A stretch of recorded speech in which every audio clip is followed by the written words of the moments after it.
پھر وہ اپنے ہمنشین جنتیوں سے کہے گا، کیا میں تمہیں اس کا انجام دکھاؤں؟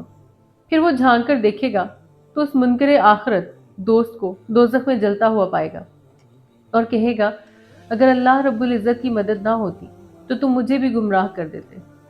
حضرت ابراہیم علیہ السلام کے خواب اور عظیم قربانی کا ذکر ہے کہ اللہ رب العزت نے حضرت ابراہیم علیہ السلام کی قربانی قبول فرمائی اور رہتی دنیا تک کے لیے آپ کی قربانی کو ایک مثال بنا دیا۔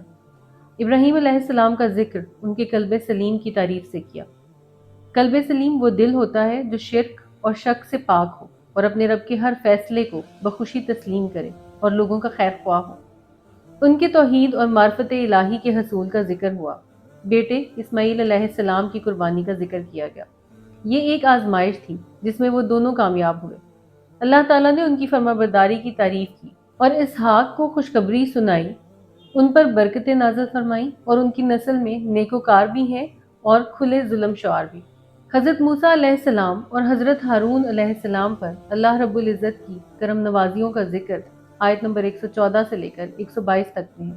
حضرت الیاس علیہ السلام کو اللہ رب العزت نے بعلبک شہر کی جانب مبعوث کیا۔ وہ بعل نامی بت کی پوجا کرتے تھے۔ حضرت الیاس علیہ السلام نے ان کو منع کیا اور توحید کی دعوت دی۔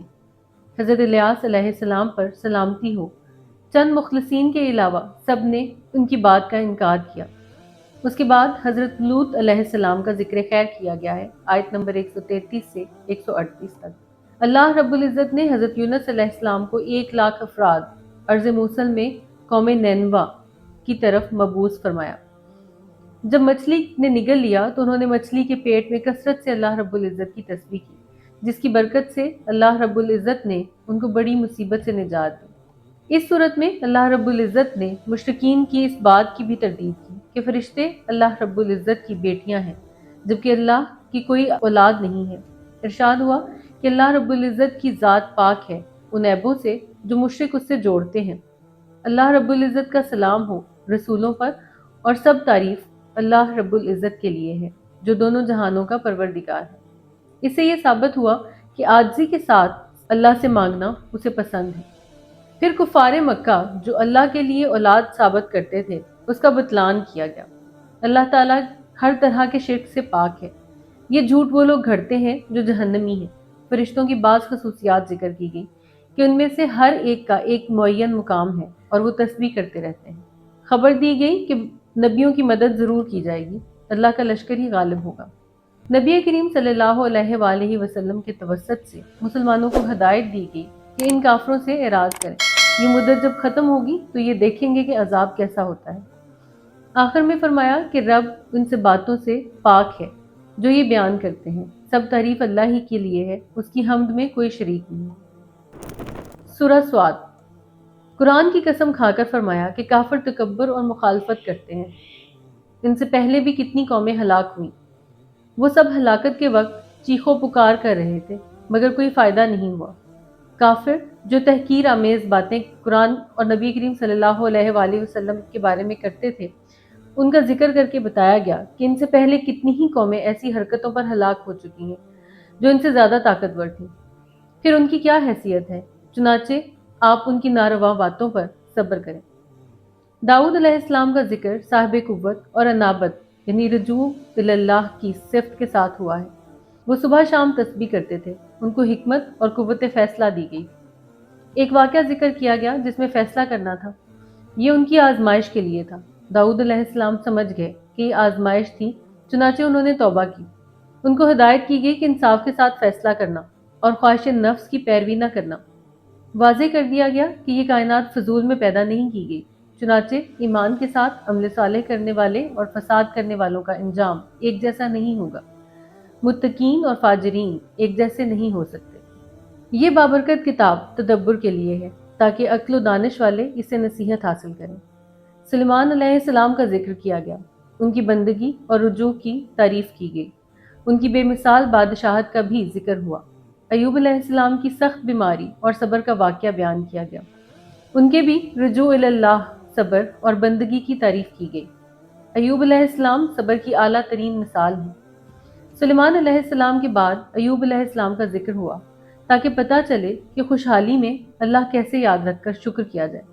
اور تکلیف میں کیسے اس کا ذکر اور صبر اور شکر کیا جائے۔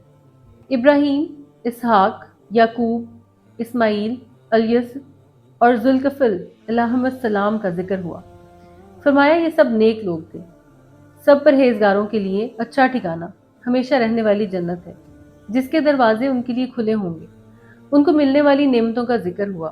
ان کے لیے ہم عمر نگاہیں جھکانے والی بیویاں ہوں گی۔ نگاہیں جھکانا حیا کی علامت ہے جس کے ذریعے سے جنتی عورتوں کی تعریف کی گئی۔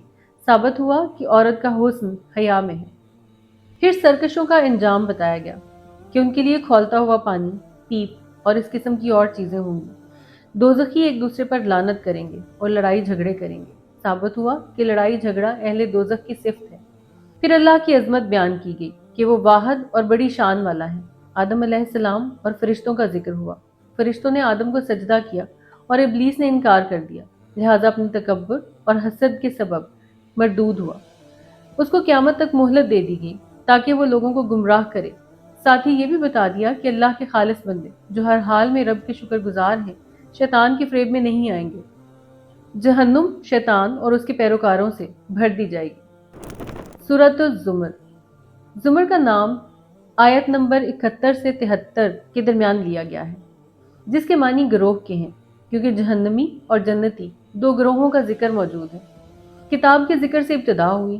فرمایا کہ یہ کتاب حق کے ساتھ نازل ہوئی۔ عبادت اور خالص بندگی صرف اللہ کا حق ہے۔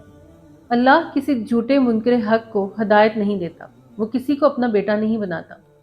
تخلیق کائنات اور تخلیق انسان کے ذریعے توحید ربوبیت کی دعوت دی گئی۔ بادشاہت اسی کی ہے، چنانچہ معبود بھی وہی ہے۔ اللہ ناشکری پسند نہیں کرتا اور وہ غنی ہے، وہ سینوں کے راز تک جانتا ہے۔ اس صورت میں اولو الالباب یعنی عقل والے کون ہیں، اس کی دو مثالیں پیش کی گئی ہیں۔ پہلے، رات کے اوقات میں سجدہ اور قیام میں رب سے ڈرتے ہوئے رات گزارنے والا، رب کی رحمت سے امید رکھنے والا، ہرگز ناشکر انسان کی طرح نہیں۔ عالم اور جاہل برابر کیسے ہو سکتے ہیں؟ ایمان والوں کو حکم ہوا رب کا تقوی اختیار کرو۔ جو دنیا میں نیکی کرے گا وہ دنیا میں بھی بھلائی پائے گا اور صبر کرنے والے بے حساب اجر پائیں گے۔ اصل خسارے والے وہ ہیں جو قیامت کے دن رسوائی اور ذلت میں ہوں گے، اوپر نیچے سے آگ کے سائبان میں ہوں گے۔ اللہ اپنے بندوں کو آگ سے ڈراتا ہے تو اسی سے ڈرو۔ اور دوسرے وہ جو لوگ طاغوت کی عبادت سے اجتناب کر کے اللہ کی طرف رجوع کرتے ہیں، ان کے لیے بشارت ہے۔ جو بات کو توجہ سے سنتے ہیں اور اس کی اچھے طریقے سے پیروی کرتے ہیں، وہی ہدایت یافتہ اور عقل مند ہے۔ جس پر عذاب ثابت ہو جائے اسے نبی بھی نہیں چھڑا سکتے۔ جو رب سے ڈرتے ہیں وہ تہ در تہ بالا خانوں میں ہوں گے۔ جس کا سینہ اسلام کے لیے کھل جائے وہی بہتر ہے۔ جن کے دل اللہ کے ذکر سے سخت ہو جائیں ان کے لیے بربادی ہے۔ دل کی سختی سے بڑھ کر کوئی سزا نہیں۔ قرآن کی تعریف کی گئی کہ یہ بہترین کلام ہے۔ اس کے مضامین ملتے جلتے اور بار بار دہرائے جاتے ہیں۔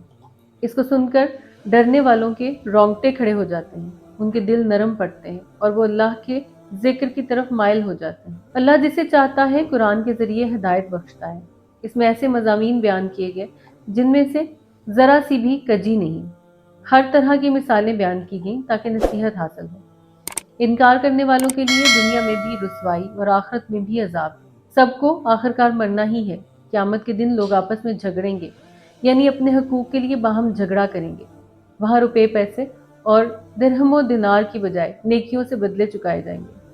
اللہ کریم اپنے پیارے حبیب صلی اللہ علیہ وآلہ وسلم کے صدقے ہمیں دل کی نرمی اور ہدایت عطا فرمائے، اللہم آمین۔ اور اب اس روحانی سفر کی اگلی منزل ہماری منتظر ہے۔ انشاءاللہ اگلا پارہ 24واں پارہ ہوگا۔ تب تک کے لیے اللہ حافظ۔